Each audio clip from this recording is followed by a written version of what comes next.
तो कहानी की शुरुआत बेकी नाम की एक लड़की को दिखाते हुए होती है जो अपनी कार से अपने काम पर जा रही होती है। बेकी चैडविक सिटी के एक रेस्टोरेंट में काम करती थी। कुछ देर बाद वो रेस्टोरेंट पहुंच जाती है और अपनी कार को पार्किंग एरिया में लगाकर रेस्टोरेंट के अंदर जाने लगती है। तभी उसके पास केविन आता है। केविन भी उसी रेस्टोरेंट में काम करता था। यहाँ से दोनों रेस्टोरेंट के अंदर जाते हैं, जहाँ पर इस रेस्टोरेंट की मैनेजर सैंड्रा बाकी वर्कर्स के साथ इन दोनों का ही वेट कर रही होती है। अब सभी के आ जाने से सैंड्रा सभी वर्कर्स को बताती है कि कल रात किसी ने मेन डोर खुला छोड़ दिया था, जिसकी वजह से किसी ने मेरे $1000 चुरा लिए हैं। सैंड्रा कहती है कि आगे से कोई ऐसा नहीं करेगा, डोर को अच्छी तरह से लॉक करके जाना है। इतना कहकर सैंड्रा सभी को अपना काम करने के लिए कहती है और खुद भी काम में बिजी हो जाती है। थोड़ी देर में धीरे धीरे रेस्टोरेंट पर कस्टमर्स आने शुरू हो जाते हैं। कुछ देर बाद मार्टी जो वहीं काम करती थी वो बेकी के पास जाकर कहती है कि सैंड्रा को लगता है कि तुमने कल रात दरवाजा खुला छोड़ दिया था, लेकिन बेकी उसे कहती है कि दरवाजा असल में केविन ने खुला छोड़ा था और मैं इस बात को सैंड्रा को नहीं बताना चाहती थी क्योंकि इससे केविन की जॉब चली जाएगी। यहाँ पर मार्टी को पता चलता है कि बेकी सच बोल रही है। इसके बाद वो अपने काम में बिजी हो जाती है। कुछ घंटों बाद यानी दोपहर के टाइम रेस्टोरेंट के फोन पर एक कॉल आती है। जैसे ही सैंड्रा उस कॉल को पिक करती है तो दूसरी तरफ से डैनियल नाम का एक पुलिस ऑफिसर उसे कहता है कि मेरे पास एक आदमी आया है जो मुझे बता रहा है कि आपके पर्स से जो पैसे चोरी हुए हैं वो आपके रेस्टोरेंट में काम करती एक लड़की ने चुराए हैं, जिसका नाम बेकी है और बेकी को उसने अपनी आंखों से आपके पर्स से पैसे चुराते देखा है। इतना कहकर डैनियल सैंड्रा को कहता है कि मेरे पास इन्वेस्टिगेशन करने के लिए पुलिस की एक बड़ी टीम है जो आपके रेस्टोरेंट पर आकर बेकी से इस बारे में पूछताछ कर सकती है, लेकिन इससे आपके रेस्टोरेंट का नाम खराब होगा, इसलिए मुझे लगता है कि आप मेरी हेल्प कर सकती हो। सैंड्रा ये सब सुनकर थोड़ा घबराती हुई डैनियल से पूछती है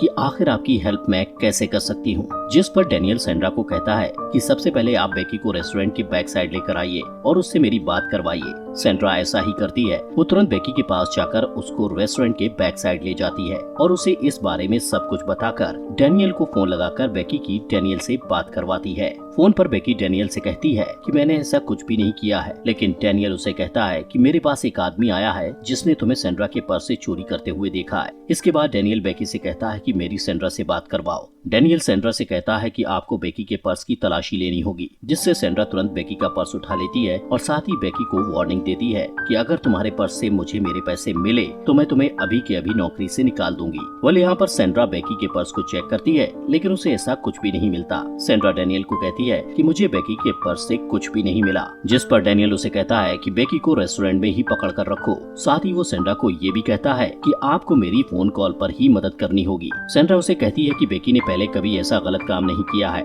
लेकिन डैनियल उसकी बात का विश्वास नहीं करता और कहता है कि अगर बेकी निर्दोष निकली तो इसकी जिम्मेदारी मैं खुद लेता हूँ और जो भी सजा मुझे कानून देगा मैं उसे कबूल करूंगा। सैंड्रा बेकी की दोबारा डैनियल से बात करवाती है और बेकी डैनियल को समझाने की कोशिश करती है कि सर मैंने आज तक कभी भी ऐसा गलत काम नहीं किया है और मैं चोर नहीं हूँ। ये सुनकर डैनियल बेकी को 2 ऑप्शन देता है। पहला ये कि बेकी को चोरी के जुर्म में जेल जाना होगा और दूसरा ये कि बेकी को अपने सारे कपड़े उतारकर सैंड्रा को उसकी तलाशी लेने देनी होगी। ये 2 ऑप्शन सुनकर बेकी के पैरों तले जमीन खिसक जाती है, लेकिन वो जेल नहीं जाना चाहती थी, इसलिए वो अपने कपड़े उतारकर सैंड्रा को उसकी तलाशी लेने के लिए तैयार हो जाती है। लेकिन वो डैनियल से रिक्वेस्ट करती है कि जब सैंड्रा उसकी तलाशी ले तो उसके पास मार्टी वहाँ मौजूद रहे। डैनियल बेकी की इस बात के लिए मान जाता है। वहीं सैंड्रा को यहाँ पर थोड़ा शक होता है और वो डैनियल से पूछती है कि क्या वो किसी फोन बूथ से बात कर रहा है या फिर वो किसी तरीके से उन्हें देख रहा है। सैंड्रा की इस बात का डैनियल कोई जवाब नहीं देता और सैंड्रा भी मन ही मन डरी हुई थी, इसलिए वो बात को इग्नोर करके मार्टी को लेने चली जाती है। सैंड्रा मार्टी के पास जाकर उसे इस मामले के बारे में सब कुछ बताकर अपने साथ रेस्टोरेंट के बैक साइड ले आती है। इसके बाद बेकी अपनी तलाशी देने के लिए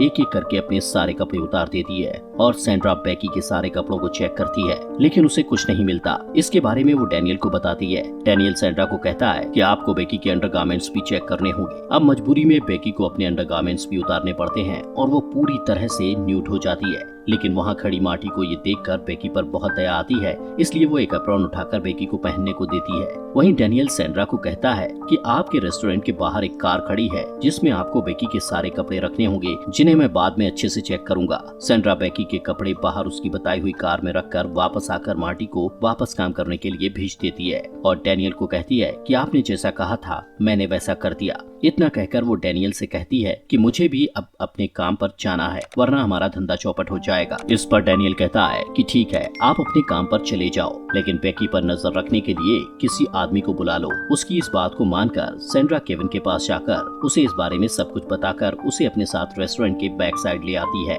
और उससे कहती है कि तुम्हें बेकी पर कुछ टाइम नजर रखनी होगी। केविन, जो कि बेकी का काफी अच्छा दोस्त था, जब वो बेकी को बिना कपड़ों के बैठा देखता है तो वो गुस्से से भर जाता है और डैनियल को गुस्से से समझाता है कि बेकी चोर नहीं है, वो कभी भी ऐसा नहीं कर सकती। वहीं डैनियल केविन से कहता है कि तुम्हें बेकी की तलाशी लेनी होगी। इसे सुनकर तो केविन को और ज्यादा गुस्सा आ जाता है और वो कहता है कि तुमने बेकी के सारे कपड़े उतरवा दिए हैं और अब भी तुम उसकी तलाशी लेने को बोल रहे हो। केविन पूछता है कि अब कौन सी तलाशी लेनी है, जिस पर डैनियल केविन से कहता है कि तुम्हें बेकी के प्राइवेट पार्ट्स की तलाशी लेनी होगी। ये सुनकर केविन डैनियल को गाली देता है और कहता है कि भाड़ में जा तू और तेरी तलाशी। इतना कहकर वो बाहर आने लगता है और अचानक वो सैंड्रा से टकरा जाता है जो वहीं आ रही थी। वो सैंड्रा से कहता है कि सॉरी, इस मामले में मैं आपकी कोई मदद नहीं कर सकता।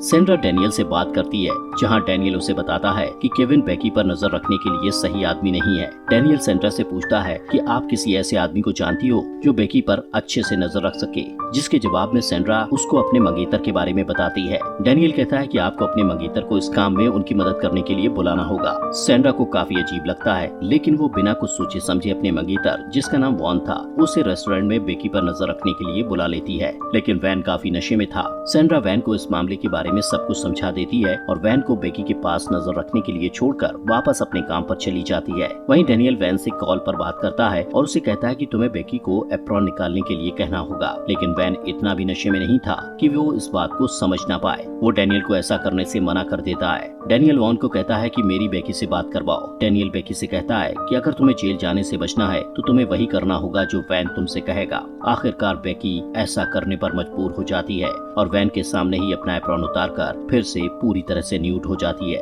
डैनियल बड़े ही घटिया तरीके से वैन से पूछता है कि बेकी के बॉडी पार्ट्स कितने बड़े हैं, जिस पर वैन कोई जवाब नहीं देता। तभी डैनियल वैन को कहता है कि वो ऐसा इसलिए कर रहा है क्योंकि जिस आदमी ने बेकी को चोरी करते देखा था उसने बेकी के चेस्ट पर कुछ निशान देखे थे, इसलिए तुम्हें उन निशानों का पता लगाना है। वहीं डैनियल को वॉन की आवाज से आइडिया हो जाता है कि वो नशे की हालत में है, इसलिए वो वॉन को कहता है कि तुम्हें बेकी को जंप करने के लिए कहना होगा, जिससे चोरी किए गए पैसे उसके प्राइवेट पार्ट से नीचे गिर जाएंगे। वहीं वैन के कहने पर बेकी नग्न हालत में ही जंप करने लगती है और जब कोई पैसे बाहर नहीं निकलते तो डैनियल वॉन से कहता है कि तुम्हें बेकी के प्राइवेट पार्ट्स को खुद ही चेक करना होगा।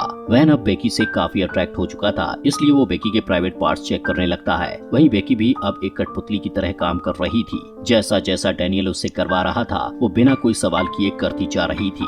अब जब वॉन बेकी का प्राइवेट पार्ट चेक कर रहा था तभी दूसरी तरफ सैंड्रा उनके पास ही आ रही थी, लेकिन इससे पहले कि वॉन को ऐसा करते देख पाती वो रुक जाते हैं। लेकिन सैंड्रा को वॉन पर शक होता है, इसलिए वो उससे पूछती है कि तुम क्या कर रहे थे, जिसके जवाब में वॉन उसे कुछ नहीं बताता, जिससे सैंड्रा डैनियल से बात करके उससे पूछती है, लेकिन डैनियल उससे बड़े ही प्यार से बात करता है जिससे कि वो उस पर शक न करे। इसके बाद सैंड्रा को लगता है कि सब कुछ ठीक है, जिससे वो फिर से वापस अपने काम पर चली जाती है। सैंड्रा के जाते ही डैनियल वॉन को कहता है कि तुम बेकी के बैक साइड में थप्पड़ मारो। वॉन ऐसा ही करता है, वो बेकी को थप्पड़ मारने लगता है, जिससे बेकी को काफी ज्यादा पेन होता है। डैनियल बेकी से कहता है कि तुम्हें एक और काम करना होगा, जिसके बाद तुम आजाद हो जाओगी और मैं तुम पर उसके बाद कोई और कार्रवाई नहीं करूंगा। डैनियल कहता है कि तुम्हें वॉन के साथ इंटीमेट होकर उसे पूरी तरह से खुश करना होगा। ये सुनकर बेकी पहले तो हिचकिचाती है, लेकिन अब उसे इस सब से आजाद होना था, इसलिए वो इस घिनौने काम को करने के लिए तैयार हो जाती है। कुछ टाइम के बाद सैंड्रा उन दोनों के लिए खाना लेकर आती है, जहाँ वो देखती है कि बेकी और वैन दोनों चुपचाप बैठे हैं, जिसका मतलब कि वॉन बेकी के साथ इंटीमेट हो चुका था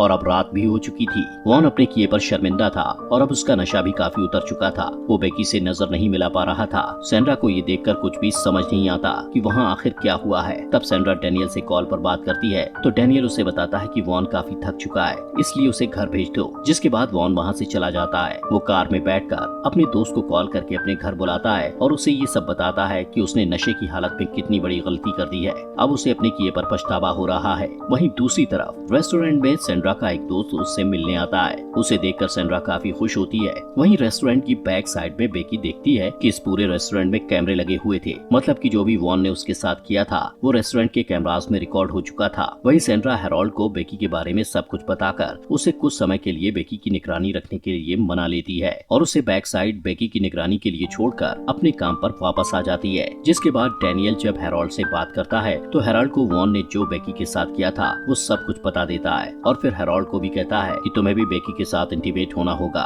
ये सब सुनकर हेरोल्ड तुरंत सेंड्रा के पास जाकर उसे ये सब कुछ बताता है कि डैनियल ने वॉन से बेकी के साथ क्या करवाया और अब वो मुझसे भी बेकी के साथ ऐसा ही करने को बोल रहा है। इतना सुनते ही सेंड्रा को अब यकीन हो जाता है कि डैनियल कोई पुलिस ऑफिसर नहीं है। वो तुरंत पुलिस को कॉल करके उनको इस सब घटना के बारे में बताकर वहाँ बुला लेती है। पुलिस सबसे सवाल जवाब करती है और जब पुलिस बेकी से पूछती है कि तुमने डैनियल को ऐसा करने से मना क्यों नहीं किया, तो बेकी कहती है कि मैं बहुत डर गई थी और मैं इस सब मैटर से आजाद होना चाहती थी। अब इसके बाद पुलिस की इन्वेस्टिगेशन शुरू होती है। वो अलग अलग शहरों में कॉल करते हैं जहाँ से उन्हें पता चलता है कि ऐसी घटना पहले भी जगहों पर घट चुकी है। वहीं पुलिस को डैनियल के नंबर से उसकी लोकेशन का पता चल जाता है, जहाँ जाने पर उन्हें पता चलता है कि डैनियल असल में एक टेलीमार्केटर था और वो उसे इस जुर्म की सजा देने के लिए पकड़ लेते हैं। वहीं हम बेकी को देखते हैं जो अपने साथ हुई बदसलूकी के लिए सेंड्रा पर कोर्ट में केस कर देती है और कानूनी कार्रवाई के बाद सेंड्रा को उसकी जॉब से निकाल दिया जाता है और साथ ही उसे फाइन भी लगाया जाता है। कुछ दिनों बाद सेंड्रा का इंटरव्यू लिया जाता है जिसमें वो खुद को निर्दोष साबित करने की बहुत कोशिश करती है। वो कहती है कि मुझे नहीं पता था कि डैनियल एक फेक पुलिस ऑफिसर बनकर उनसे बात कर रहा था।